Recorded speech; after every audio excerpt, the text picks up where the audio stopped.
अऊज़ु बिल्लाहि मिनश्शैतानिर्रजीम बिस्मिल्लाहिर्रहमानिर्रहीम। खुदा की तौफीक से हम बहुत खूबसूरत टॉपिक से भी आगाह हो गई हैं कुरान के।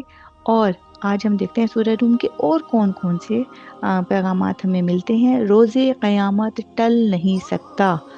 अल्लाहु अकबर। बरज़ख क्या है? आसमानों को बग़ैर सतून के पैदा किया।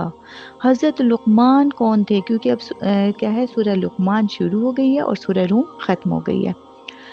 और हिकमत क्या है? आप खुद जानेंगे कि ये खुदा की तौफीक है कि खुदा ने हमारे दिल में डाला और इस तरह से हमने कुरान के पैगामात को लेना शुरू किया और अब हम कितनी सारी सूरतों से भी आशना हो गई हैं और कितनी चीज़ों को जानने लगी हैं। हज़रत लुक़मान कौन थे? हिकमत क्या है? हज़रत लुक़मान को अपने बेटे की पहली नसीहत अहम तरीन, इसको भी हम देखेंगे सूरह लुक़मान की आया नंबर 11 था 15 में। माँ की ज़हमतें बच्चे के लिए।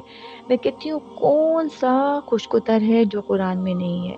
यानी कि माँ क्या-क्या ज़हमतें उठाती है अपने बच्चे के लिए, इसको भी हम देखेंगे आया नंबर 12 था 15 में सूरह लुक़मान ही की। और दुनिया क्या है?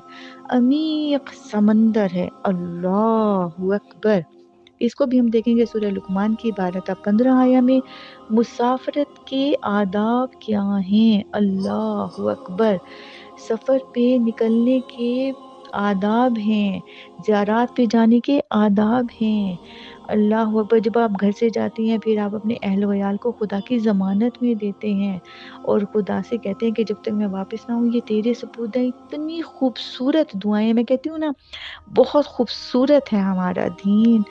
काश हम अपनी न्यू जनरेशन को बता सकें कि कहीं खूबसूरती नहीं है सवाए इस्लाम के। कोई रास्ता मुस्तकीम नहीं है सवाए खुदा की तरफ के रास्ते के। कहीं निजात नहीं है सवाए आखिरत के। कहीं कोई चीज़ आपको निजात नहीं दे सकती सवाए अमाल के। काश ये चंद चीज़ें हम अपनी न्यू जनरेशन को बता दें तो फिर पूरी दुनिया हमारी है। हज़रत लुक़मान की अपने बेटे को नसीहतें, क्या-क्या नसीहतें की, इसको भी हम देखेंगे सूरह लुक़मान की आया नंबर 12 था 15 में।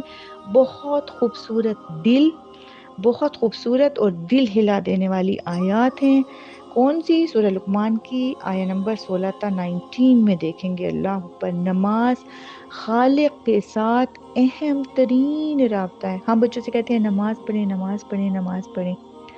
हम उनको उसकी तरफ माइल नहीं कर रहे होते बल्कि दूर कर रहे होते हैं। इसलिए कहते हैं कि अमर बिल मारूफ नहीं अनिल मुनकर करना है, लेकिन उसके पहले हमें आदाब सीखने होंगे कि उसके तौर तरीके क्या हैं, अतवार क्या हैं। अगर गलत तरीके से किसी चीज़ की भी तबलीग की जाए तो वो बजाय फ़ायदे के नुकसान देती है। इसलिए क्या कहा गया है कि सबसे पहले अपना इखलाक को ठीक करें, सारे तौर तरीके सीखें। क्या? नमाज जो है वो खालिक के साथ अहम तरीन राब्ता है।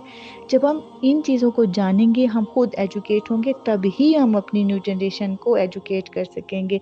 जब हमें खुद ही इन चीज़ों का नहीं पता होगा, हम कैसे अपनी औलाद की तरबियत कर सकते हैं। खुदाया हमें खुद से इल्म हासिल करने की तौफ़ीक अता फ़रमा ताकि हम अपनी औलाद को बाक़ियातुस सालिहात बना के इस दुनिया से जाएँ। आमीन या रब्बल आलमीन। बाकी के पैगामात अगली रिकॉर्डिंग में। अल्लाह हाफ़िज़। अस्सलाम वालेकुम।